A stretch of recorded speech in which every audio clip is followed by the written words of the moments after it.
Le tout dernier élément que nous allons texturer dans notre scène est le tapis que nous avons laissé pour l'instant tel qu'il était.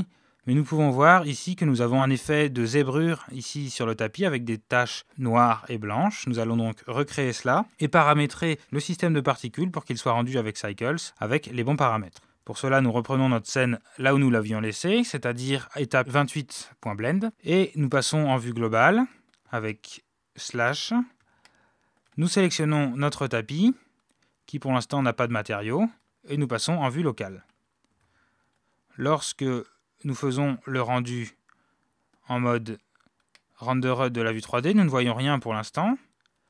Nous allons créer un nouveau matériau, ici, que nous allons appeler tapis, qui sera un simple matériau diffuse sur lequel nous allons mettre une texture de type noise, comme ceci.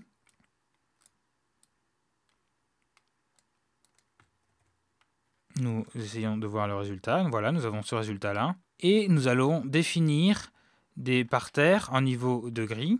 Pour cela, je vais rajouter un nouveau nœud ici de type converteur color ramp que je place entre la couleur de ma texture et la couleur du shader, comme ceci. En fait, ce nœud va convertir les couleurs en un dégradé compris entre le noir et le blanc. La puissance de ce nœud est que nous pouvons décider, en déplaçant le curseur à droite avec un clic gauche, nous pouvons décider de mettre plus ou moins de blanc, de rapprocher les noirs du blanc et ainsi d'avoir moins de contraste. On voit ici apparaître des noirs très forts, ou au contraire, des blancs plus puissants, comme ceci. Nous voulons ainsi avoir un bon contraste. On peut ajouter des distorsions sur notre texture, comme ceci, pour avoir des effets psychédéliques intéressants. Et nous avons ainsi une jolie texture pour notre tapis. Il ne nous reste plus qu'à faire apparaître ce tapis de particules au moment du rendu. Pour cela, nous allons dans le panneau des particules. Et tout en bas, nous choisissons les différentes options que Blender nous propose. Nous cochons bien l'option Cycles Air Rendering ici.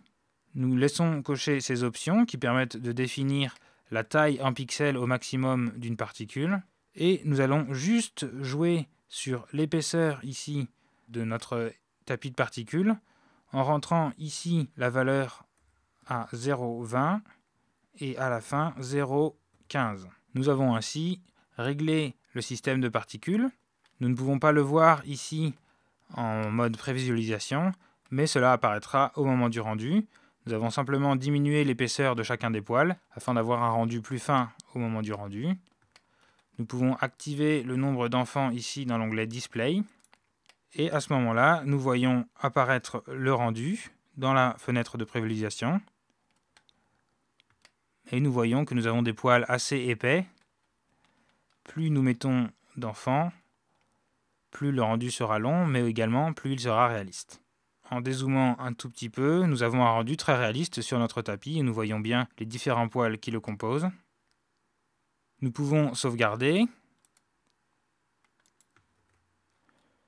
en faisant un file, Save As, et cette fois-ci nous pouvons appeler notre fichier matériaux final.